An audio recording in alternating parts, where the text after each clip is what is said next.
하나님의 말씀은 히브리서 9장 1절에서 5절까지입니다. 첫 언약에도 섬기는 예법과 세상에 속한 성소가 있더라.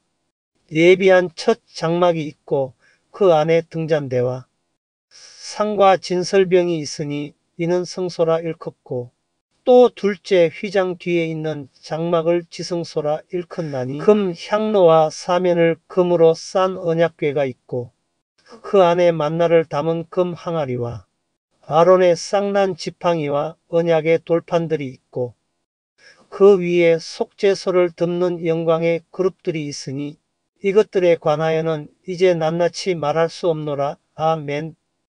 옛 언약은 낡아지는 겁니다. 낡아지고 새 언약으로 하나님께서 친히 준비하시는데 그 새 언약의 기본 취지가 옛 언약 안에 들어 있습니다. 그래서 낡아지는 것이니까 우리가 몰라도 된다가 아니라 낡아지는 그 언약 안에 있는 내용이 새 언약에 그대로 이어져서 하나님 자신의 일을 지금도 계속하고 계시는 겁니다. 근데 이 성소에 대해서 언급하면서 성소의 구조를 이렇게 나열하고 있는데 이렇게 구조되어 있고 그 안에 이런 게 있다고 하는데 이것은 뭐냐 하면은 현재 우리의 마음 구조가 이 성소에 대해서 언급하면서 성소 구조로 우리 마음 구조가 되어 있느냐 묻는 거예요. 성소 구조로 자리 잡아야 옛 언약이 폐기되면서 우리 자신도 폐기될 만한 현재 우리의 마음 구조가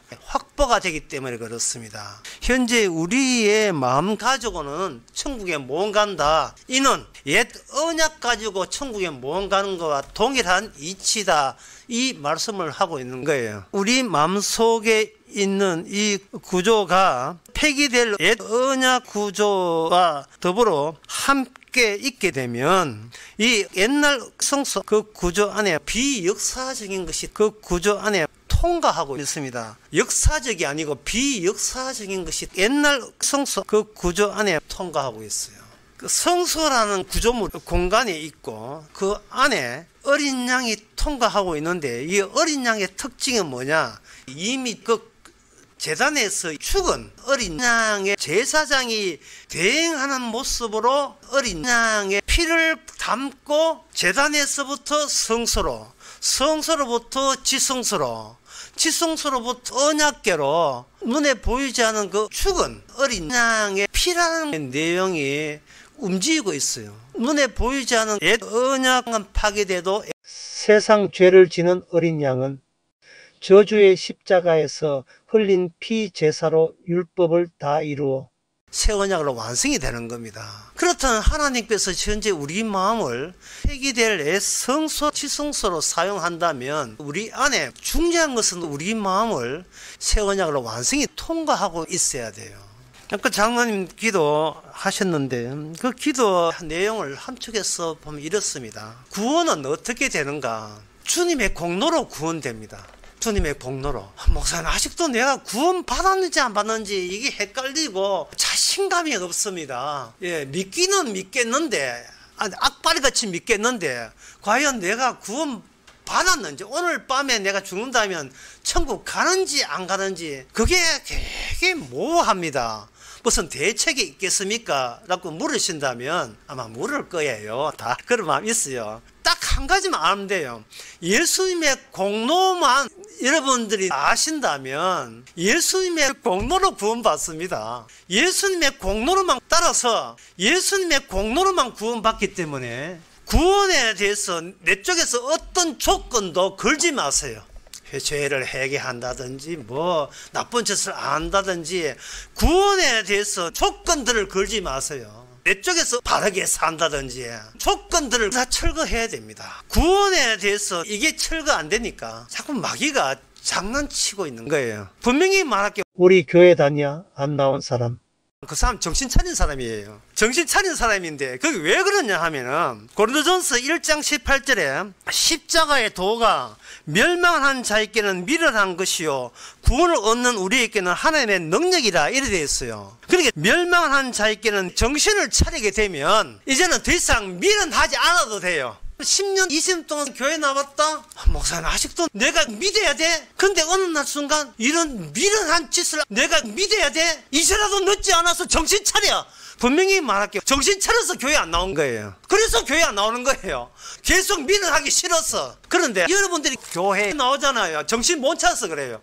주님께서 미련하라고 하는 거예요. 너희들이 정신 못 차려서 시성으로, 시혜로, 선악 어떤 경우라도 이 십자가의 주님의 공로를 알아챌 수가 없습니다. 미련한 자만 십자가의 공로로 구원받습니다. 미련한 자만. 바라기는 계속 미련하시기 바랍니다. 십자가 앞에서 미련 좀 해주시기 바랍니다. 똑똑한 체 하지 말고요. 신학 교리 이런 거 십자가 앞에서 좀 거론하지 말고요. 이게 똑똑한 그 사람은 하나님 앞에 대비하면서 내세울 게 있어서 그래요. 반듯하게 살았다든지 뭔가 착실하게 살았다든지 뭔가 내세울 게 있어요. 아직도 그걸 내세울 게 있어요. 그 사람은 하나님에 대해서 연구하지요. 똑똑한 내가 하나님까지 연구해서 그까지 알면 나는 더욱더 똑똑해지니까 내가 나중에 하늘나라 갈 때 유리하게 작용한다. 이게 어느 날 순간 얼마나 정신 차린 생각입니까? 하나님께서 인간들 그러한 생각을 아시고 십자가에 피 흘리고 있는 하나님 외에 일체 다른 하나님은 없어요. 그래서 정신 차려서 다 내뺐어요. 다 도망쳤습니다. 이게 어느 날 순간 내가 예상한 하나님은 아니네. 그래서 정신 차려서 다 도망갔어요. 제자도 도망갔어요. 그 고린도서 2장에 보면 나옵니다. 관원들도 정신 차려서 분이 바로 진짜 살아계신 하나님을 알았으면 십자가 못 박지 않았다. 그 말은 그 당시에 똑똑한 지도자도 피 흘리고 있는 하나님 위에 다른 하나님을 생각한 거예요. 똑똑한 인간들이 똑똑한 체 하면서 생각하는 하나님과 실제로 그들의 눈앞에 나타난 진짜 하나님은 그냥 인간에게 매맞아 피 흘리는 하나님 알아챌 수가 없습니다. 이거 아셨으면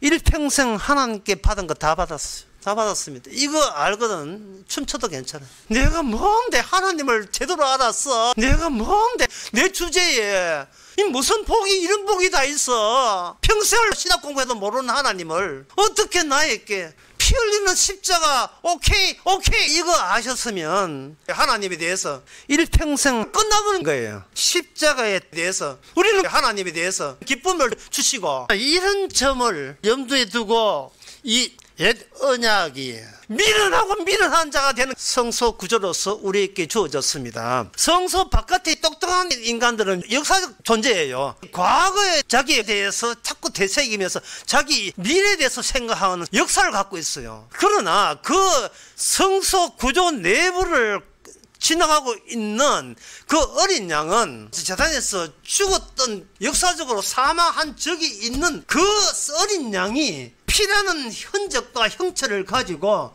그 성소 구조 내부를 통과할 때 그게 비역사예요. 그래서 역사 속에 있는 인간은 그 성소 구조, 오늘 본문에 나오는 제단, 진설병, 등대, 금향로, 여기 언약궤, 이 모든 구조는 역사의 존재가 그게 성소에 접촉하면 그게 작동이 안 돼요. 성소 구조는 그 어린 양이 피라는 흔적과 형체를 가지고 비역사가 그 성소 구조 내부를 통과할 때 그 효과가 열리게 돼 있어요.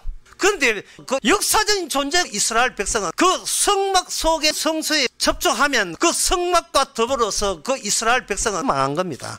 그러면 여기서 우리가 이제 알아야 될 것은 늘 과거 미래 생각하고 있는 우리가 어떻게 비역사적 존재가 될 수 있느냐. 간단해요. 죽으면 되죠. 죽으면 되는 거예요. 죽으면 내가 살아서 하는 모든 기억과 과거 다 날아갑니다.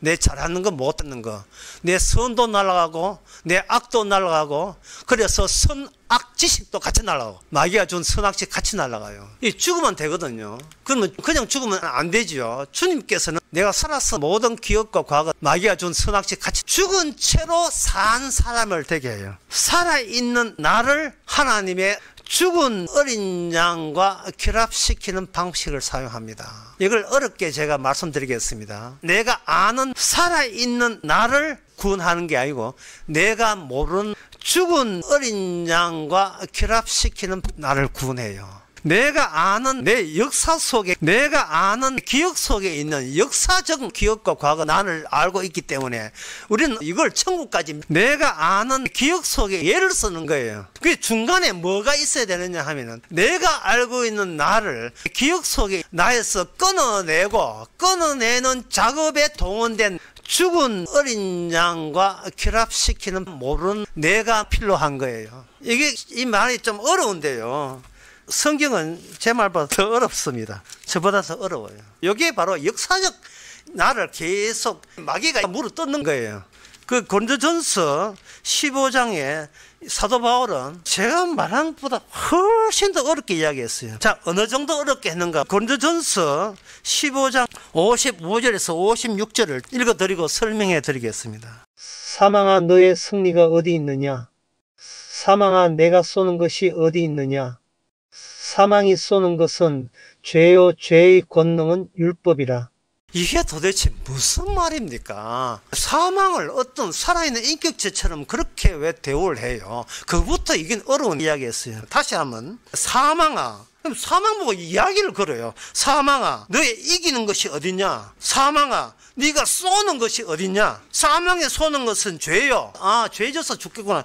그건 이해되겠는데 죄의 권능은 율법이라. 이게 도대체 무슨 말이냐? 죄의 권능은 율법이라. 이게 무슨 말이냐? 아주 쉽게 설명해 드렸습니다. 무슨 말이냐 하면은요, 역사적 존재를 비역사로 바꾸는 방식에 하나님께서 죄의 권능 율법을 주었다는 거예요. 율법은 뭐냐? 비역사예요. 천국도 비역사고 지옥도 비역사예요. 지옥에는 영원하기 때문에, 지옥불은 영원하기 때문에 거기서 시간 재봐야 소용없습니다. 지옥에는 시계가 소용이 없는 거예요. 천국도 마찬가지고요. 하늘나라는 천국도 비역사고 지옥도 비역사고 하늘 출발된 율법도 비역사예요.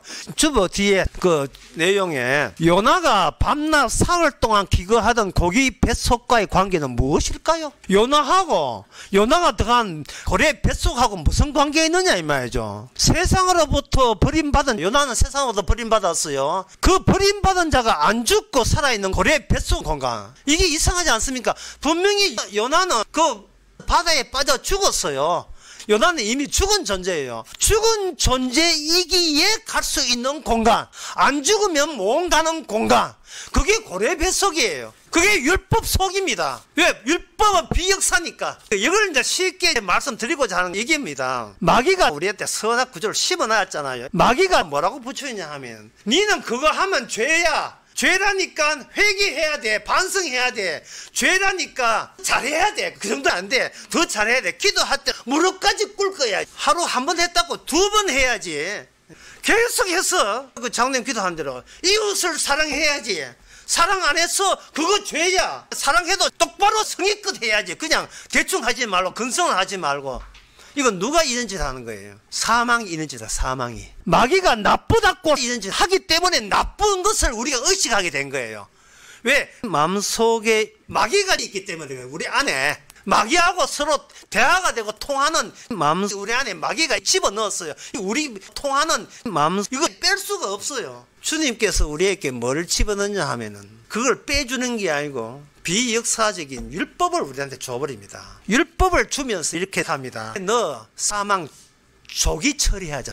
숨 끊어질 때 사망으로 간주하지 않고 율법으로 조기에 처리해 줄게. 사망으로 조기에 처리하면서 율법도 같이 처리해 버리는 거예요. 누가 너를 사망으로 정죄하리요? 누가 너를 율법으로 정죄하리요? 마귀가 율법으로 정죄한 것을 이제는 마귀 자리에 하나님께서 율법을 집어넣어 가지고 마귀가 정죄한 정도가 아니라 율법이 우리를 직접 정죄해서 마귀 처리가 율법을 직접 하나님께서 정죄해서 어디까지 가느냐? 너는 이미 죽었어. 이렇게 처리된 자로 세상 멸망한 끝까지 가게 만들어요. 끝까지. 하나님께서 율법을 이야기하는 것, 마귀가 정죄한 죄에 대해서 역사 속에 있는 인간은 태어난 자체가 잘못이에요. 태어난 자체가 죄의 악이에요. 근데 그 마귀는 그렇게 한 게 아니고 네가 나쁜 짓 안 하면 착한 사람 되고 착하게 살면 더 착한 사람 된다. 자꾸 우리로 하여금 역사적으로 살아있기 때문에 살아있는 한 네가 착하게 살아야 죽어서 지옥 안 가고 천국 갈 수 있는 거야 라고 마귀가 종교를 만들었어요. 종교를. 성교라는 교회 성당 만들었어요. 그들이 얼마나 지금 마귀짓을 하는지 본인도 몰라요. 왜? 정신 차렸으니까. 목사 신부 다 정신 차린 사람이에요. 공부 꽤나 한 사람입니다. 똑똑한 이성적인 사람이에요. 미련한 목사 신부 한 사람도 없어요. 어떤 말을 해야 교인들이 천국까지 가려고 모일 걸 아는 사람이고. 요한복음 1장 17절 율법은 모세로 말미암아 주신 것이고 은혜와 진리는 예수 그리스도로 말미암아 온 것이라. 여기서 요한복음은 의도적으로 율법과 예수님을 서로 마주보게 해요. 율법 지켜서 구원받는 게 아니고, 율법 지켜다가 구원받는 게 아니고, 이제 예수님 믿어야 구원받는 게 아니고, 율법이 하는 일과 예수님 하는 일을 여기서 요한복음은 의도적으로 단절시켜 놨어요. 내가 알고 있는 나를, 율법이 하는 일은 구원받고자 시도하는 나를 마귀 종이 되어서 마귀 작전에 못 지키면 너 저주받아. 율법을 개입시켜서 너 끝났어. 안 돼. 끝났어. 너 아브라함이 이삭을 바칠 때 그 옆에 양이 있다는 것은 상상도 못했어요. 야곱이 가장 사랑하는 요셉, 예상하지 못한 일이 벌어졌어요.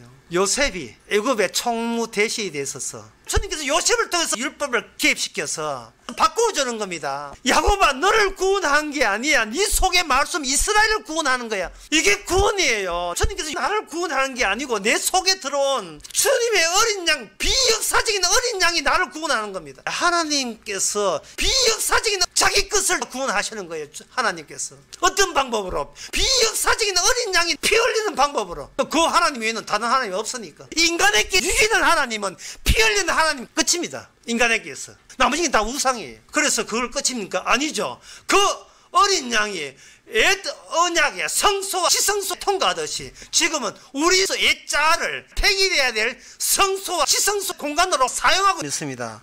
그러면 우리 옛자를 역사적인 공간인 동시에 비역사적 공간으로 활용되고 있는 겁니다. 그게 바로 요나가 물고기 뱃속에 들어간 거예요. 죽었는데 살았어요. 세상에 이런 일이. 내가 아는 나는 죽었고 내가 모르는 나는 고기 뱃속에 살아있네. 그 요나의 표저가 마태복음 16장에서 예수님이 하신 말씀이 오늘 히브리서 9장에 나옵니다. 사망에 쏘는 것은 죄요, 죄의 권능은 율법이라. 요한복음 1장에서 율법은 모세에게 준 거예요. 율법을 아는 나는 그리스도로 옮겨올 수 없게 단절시켜 나왔어요.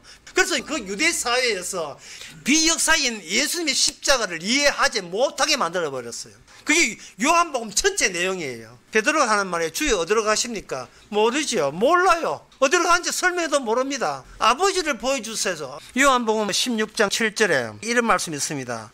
그러나 내가 너희에게 실상을 말하노니 내가 떠나가는 것이 너희에게 유익이라. 내가 떠나가지 아니하면 보혜사가 너희에게로 오시지 아니할 것이요. 가면 내가 그를 너희에게로 보내리니.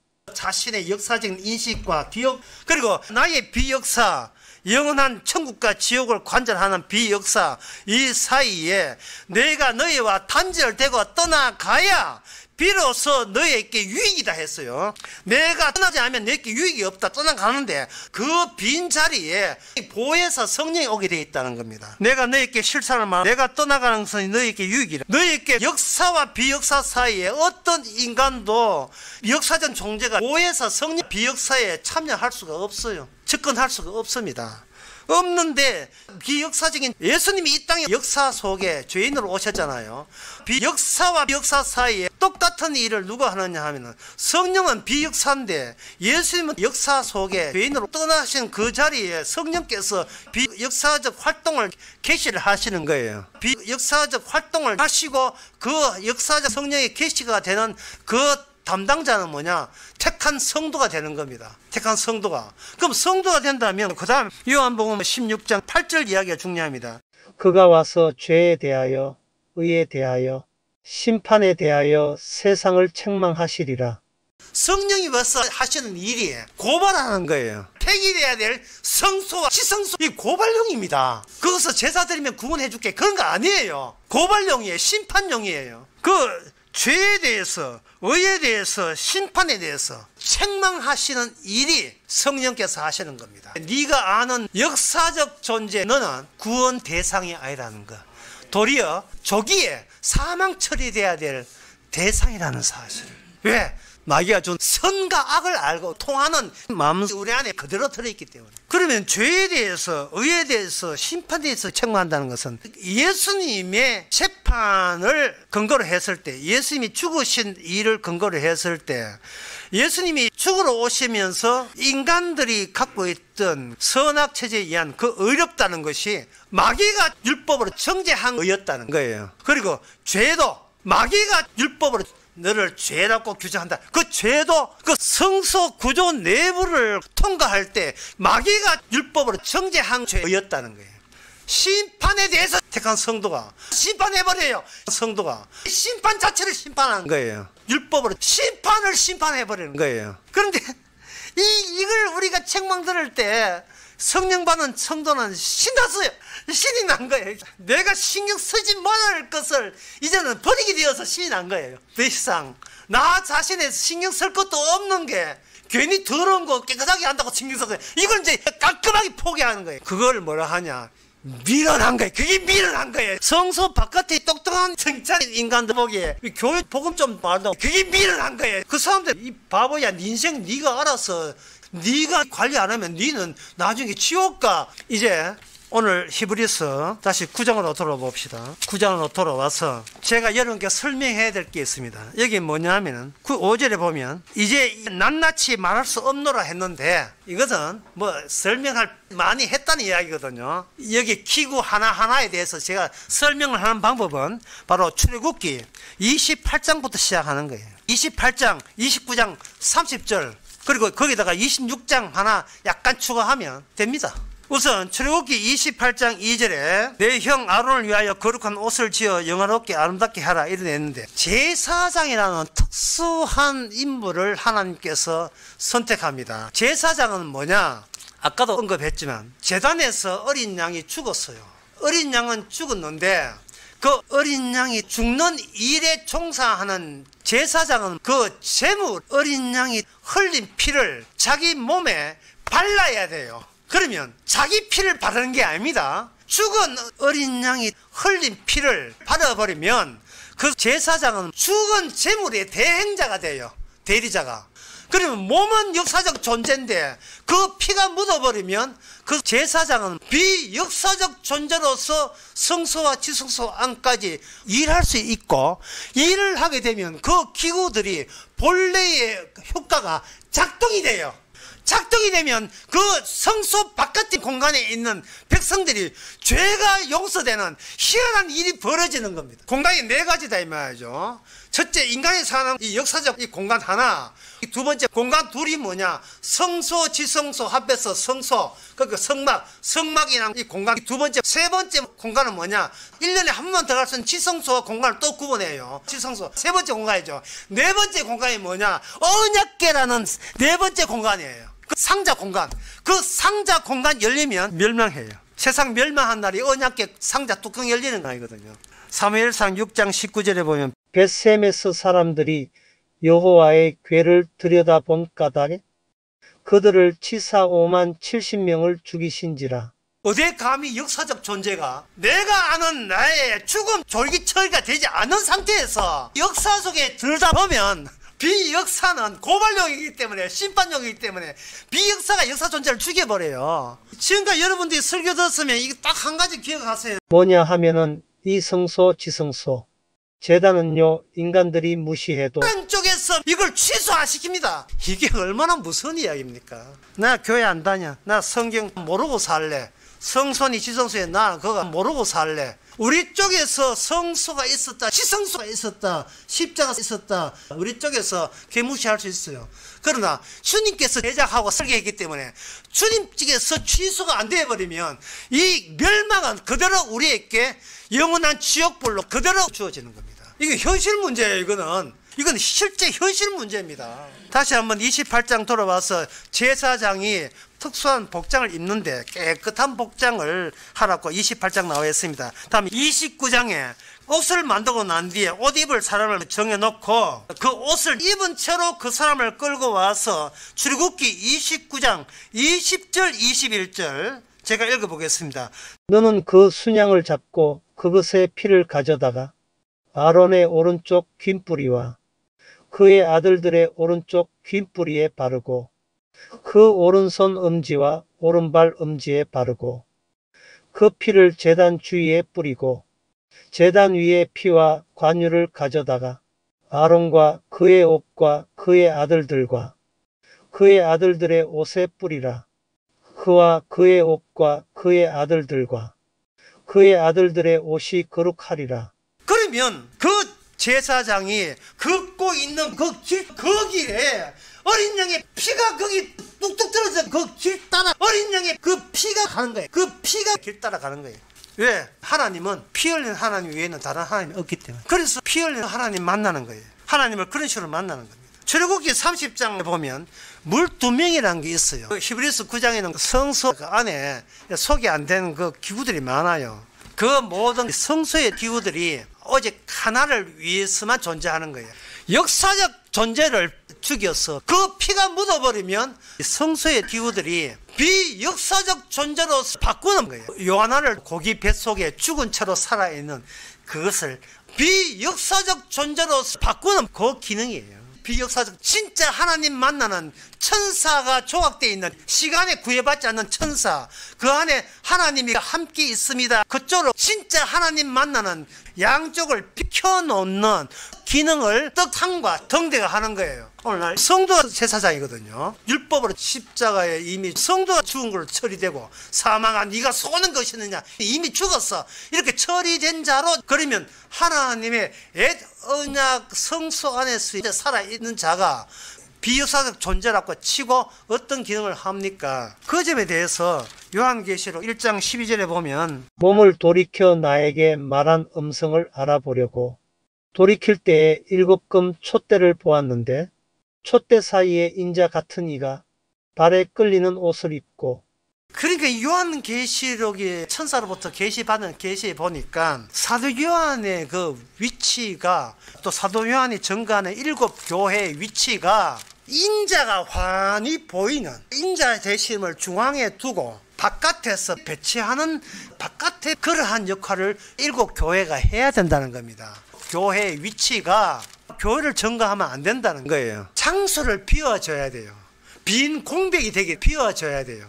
어떤 분의 정인이 돼야 돼요. 어떤 분의 내 정인 말고 어떤 분의 정인의 노릇을 해야 된다. 하나님께서 구원하신 12지파 진짜 완성된 이스라엘, 역사적 이스라엘 말고 그건 망했고 비역사적 이스라엘로 완성된 이스라엘이 할 일은 빈 공간에 계시는 인자 되심에 증거하고 그걸 바라보고 즐거워하는 그 일을 하는 게 오늘날 7 교회가 해야 할 일입니다. 옛 언약 속에 있는 성소의 기구가 예수님이 요한계시록에서 완성이 된 모습으로 나타난다 이 말입니다. 완성이 된 모습으로. 사도행전 그 20장 28절에도 교회를 소개할 때 하나님의 피로 산 교회라고 돼요. 하나님의 피로 산 교회. 이제 남은 것은 뭐냐? 이 남은 것은 이제 언약궤지요. 언약궤 남아 있습니다. 자, 언약궤는 마지막 최종적인 공간이라 했습니다. 그래서 이거는 역사 속에 있는 공간이 아니고 이 언약궤는 그 역사의 모든 그 물리 법칙에 관여하지 않는 특수한 공간, 그게 언약 속의 공간입니다. 그 언약 속의 공간에 대해서 오늘 그 히브리서 9장 4절에 말씀대로 전하겠습니다.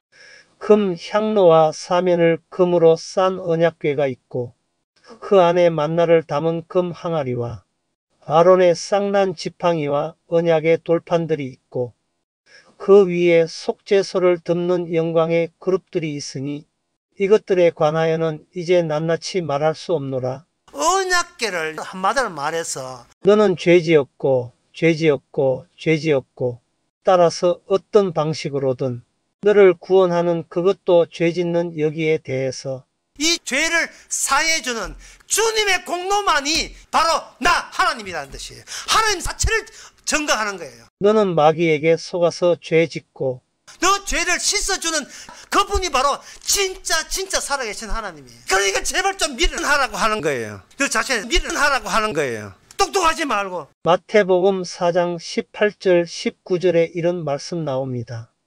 갈릴리 해변에 다니시다가 두 형제 곧 베드로라 하는 시몬과 그의 형제 안드레가 바다에 금을 던지는 것을 보시니 그들은 어부라.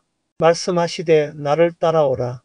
내가 너희를 사람을 낚는 어부가 되게 하리라 하시니 십자가 되신 그 하나님이 천국 갈 자기 백성은 그 구원될 자가 어떻게 설치는 게 아니고 그냥 고장난 기계, 몽땅 망가진 기계, 아무 쓸모짝도 없는 기계, 성령의 책망에 낚아질 때, 보혜사 성령에 낚아질 때 네가 율법이 아니라 이제 성령 안에서 누가 너를 정죄하래요? 성령을 인하여 성령의 영으로 말미암아 낚아질 때 그 사람이 바로 하나님의 백성입니다. 이게 새 언약입니다. 기도하겠습니다. 하나님 아버지, 도대체 그동안 무슨 생각을 하며 교회에 나옵니까? 성경에서 똑똑한 많은 정보를 알아서 그것으로 채워서 밀어보려고 천까지 가려고 시도한 그것이 바로 죄인 것을 이제는 깨닫게 해주시고 아무것도 아니라는 사실, 그러니까 주님의 공로만 보이는 이 사실이 바로 죄인 것을, 주님의 정의라는 사실을 이제는 깨닫게 하옵소서.